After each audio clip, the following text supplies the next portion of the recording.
For me, medicine's like the ultimate mix of science and things like that. We're trying to understand how systems in the body go wrong.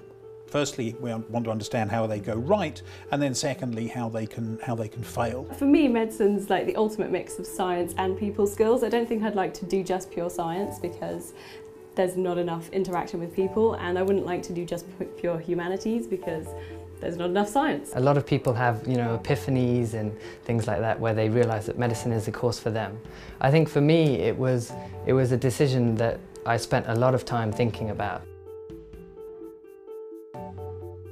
The important thing to realise about medicine in Oxford is that the total course is 6 years. It's in 2 parts.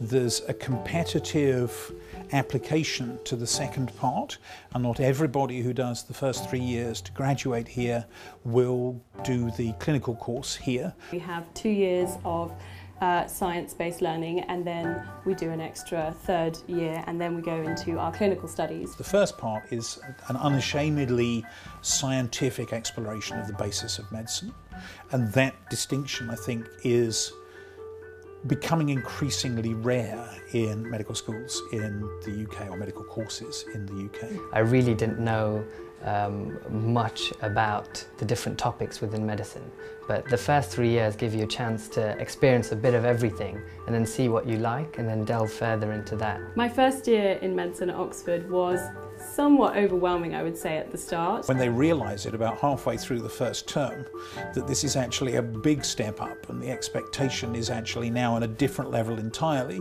not just for them but for everybody, you can see them sort of buckle down and say, right, I understand. I know what it is that's special about where I've come and what's going to be demanded of me. There's so little time to learn all the stuff and to learn how you learn the stuff. If you enjoy what you're doing, if you really do like medicine, then the workload doesn't become such a chore.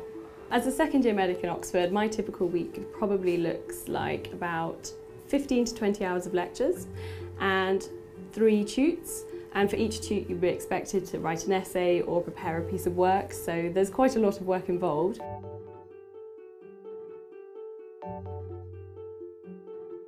Everybody has the opportunity to be in a primary research lab, to do a research project in a lab with groups that are at the cutting edge in the world in their fields, and I think that probably is one of the aspects that singles the course out as unique. In the 3rd year, it's a specialist year.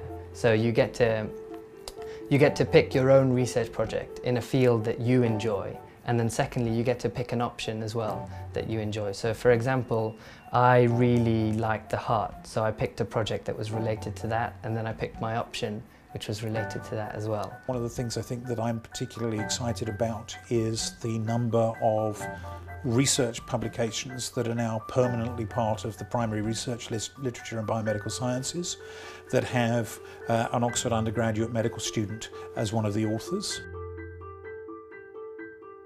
The teaching is fantastic.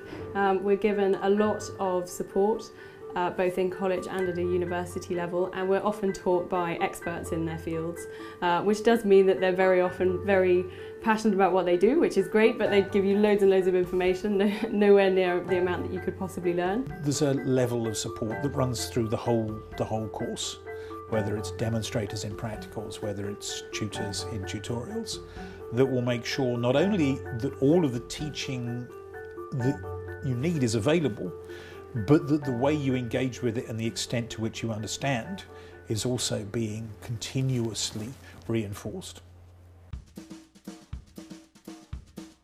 Collectively, the equipment that